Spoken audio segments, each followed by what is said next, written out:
untuk bahagian dapur ni, macam meja makan ni, saya tak beli yang satu set ada 6 kerusi. Saya mix and match. Meja ni saya beli yang semua actually daripada IKEA, tapi saya beli satu-satu. Sebab kalau nak beli meja yang memang untuk 6 seater tu, dia agak sempit nanti ruang ni. Sebab dia lebih besar daripada saiz meja ni lah. Lepas tu daripada segi macam tabletop pun kalau boleh, tak perlu nak warna-warna hitam. Kecuali memang minat lah. Tapi bila kita pakai hitam nanti, dia memang akan nampak sempit lah dapur tu. Dan macam putih ni dia bersih.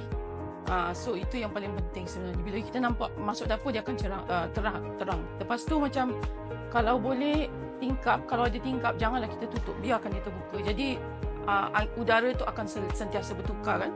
Jadi ruang tu pun nampak fresh lah. Sebenarnya dekat bawah tabletop ni ada juga barang. So tabletop ni pun saya, sebab ni rumah sewa, jadi saya tak nak spend banyak untuk pasang pintu. Saya hanya letak extended shower rod, curtain rod. Lepas tu yang ini saya gunakan shower curtain plastik dan saya potong pendekkan dia. Jadi ni memang kos dia sangat-sangat minimum. Yang ini sebenarnya IKEA punya almari, saya beli second hand. Sebenarnya sepatutnya kedudukan dia tegak, tapi saya tak nak tegak, saya baringkan dia. Dan saya beli kotak ni lah daripada IKEA juga untuk masuk slotkan dalam lubang tu. Macam ni lah. Jadi dia nampak lebih kemas kan?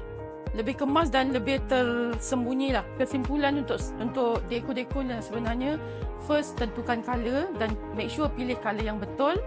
Nombor 2, kita kena ikut apa-apa barang yang kita nak beli, kena ikut kesesuaian keluasan rumah kita. Dan nombor 3, make sure ikut tema tu. Jangan lari daripada tema, sebab kalau dah lari even satu item pun tak cantik nanti. Mesti kena konsisten.